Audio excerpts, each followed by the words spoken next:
साहेब, जुनी एक आठवण सांगायची. सुरुवातीला तुम्ही ज्यावेळेला इलेक्शन लढलेलं त्यावेळेला मला वाटतं तुमची कोंबडा निशाणी होती. सुरुवातीला मी काँग्रेसमधून निवडून आलो 1978 आणि त्याच्यानंतर 85 माझी इंडिपेंडंट लढलो, तेव्हा माझी कोंबडा निशाणी. मग त्यावेळेची नाही आत्ताची परिस्थिती नेमकी काय आहे आणि तुमचे चिरंजीव दुसऱ्यांदा कुलाबा मतदारसंघातून प्रतिनिधित्व मिळावं म्हणून निवडणूक लढत आहेत. विधानसभेचे ते माजी अध्यक्ष आहेत. नेमकं कसं वाटतं? नाही, फार चांगलं. म्हणजे असा स्पीकर माझा मुलगा म्हणून मी सांगत नाही, पण अशा प्रकारे विचार करणारा, समतोलपणे विचार करणारा अध्यक्ष आजपर्यंत महाराष्ट्राला मिळाला नाही. कारण की मी ऑब्झर्व करतो आहे 1966 सालापासून मी राजकारणात आहे. मी जे ऑब्झर्व करतो आहे ती आजची परिस्थिती जर आपण बघितली विधानसभेची तर अत्यंत चांगलं काम चालतं, कधीही गडबड झालेली नाही. त्यामुळे त्यांचं काम चांगलं आहे. त्यांच्या कॉन्स्टिट्युएन्सीमध्ये सुद्धा अतिशय चांगलं काम आहे. तेव्हा मला वाटत नाही की त्यांना निवडून यायला फारसा प्रयत्न करावा लागेल. राजकीय वारसा तुमच्या घरामधूनच आहे, कुटुंबामधूनच आहे, तुमच्या मुलांमध्ये आणि तुमच्या सुनांमध्ये तो पाहायला मिळतो आहे. नगरसेवक आहेत, आमदार आहेत, विधान परिषदेवरती सुद्धा गेलेले आहेत. नेमकी पुढे वाटचाल कशी राहणार आहे त्यांची? पुढे वाटचाल म्हणजे बघा, माझे वडील त्यावेळी गोवा लिबरेशन मुवमेंटमध्ये त्यांनी भाग घेतला होता, सक्रिय भाग घेतला होता.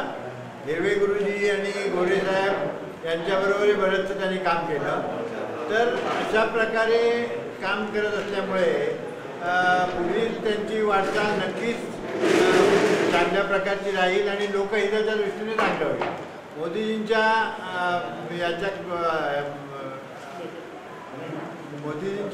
अध्यक्षतेखाली त्यांचं काम अतिशय चांगलं राहील आणि पुढे त्यांना बहुतेक माझ्या कल्पनेप्रमाणे पुढचा प्रवास त्यांचा चांगला राहील. आपण 1978ला पहिली निवडणूक लढली आणि त्यानंतर आपला हा वारसा सुरूच आहे. त्या काळातली निवडणूक आणि उमेदवार आणि आजच्या काळाची उमेदवारी ह्यात काय फरक आहे? यात बराचसा फरक आहे. त्यावेळेचा आता माझ्यावेळी बाबूराव शेटे म्हणजे कॉर्पोरेशनमध्ये, वामन बेराम, वामनराव महाडिक, राजा चिंबुलकर वगैरे जे हे अत्यंत प्रभावीपणे वक्ते होते काय बोलणारे हाऊसमध्ये. पण आता तशा प्रकारचं काय तेवढंसं प्रभावी दिसत नाही. पण काही अजूनही चांगली लोकं आहेत की जे चांगल्या प्रकारे लोकांची कामं करतात आणि हाऊसमध्ये कार्यभाग त्यांचा असतो.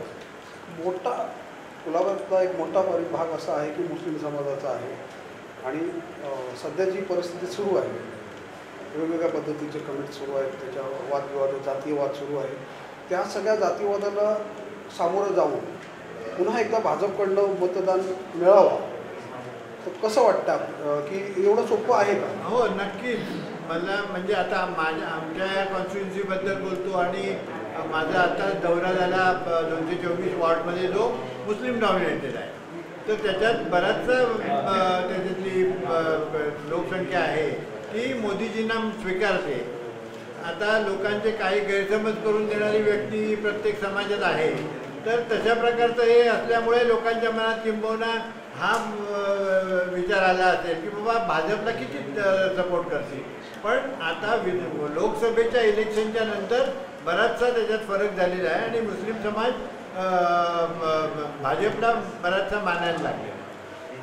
नेमकी काय ओळख आहे की ॲडव्होकेट राहुल नार्वेकर यांचे वडील म्हणून ओळख वाढली आहे की विधानसभेचे माजी अध्यक्ष आमदार म्हणून तुम्ही ओळखले जाते? नाही, कर्तृत्व कोणाचं नाही, नक्कीच माझ्यापेक्षा त्यांचं कार्य मोठं आहे. त्यांना एक समाजातून ॲक्सेप्टन्स लवकर मिळाला आणि काम करायची संधी मिळाली. म्हणजे माझ्याबरोबर सांगायचं म्हणजे अतिशयोक्ती नाही, पण 7 वर्षाचा असल्यापासून तो माझ्याबरोबर ह्याच्यामध्ये भाग घ्यायचा या निवडणूक प्रचारामध्ये. त्याच्यामुळे त्याचं काम नक्कीच माझ्यापेक्षा चांगलं आहे आणि चांगलं राहील हे तुम्ही पाहता हे 3-4 पार्टीचे प्रवक्ते राहिलेले आहेत. त्याच्यामुळे त्यांचं भाषेवरचं प्रभुत्वही चांगलं आहे आणि विचार करण्याचं ताकदही बरीचशी पुढे आहे. धन्यवाद.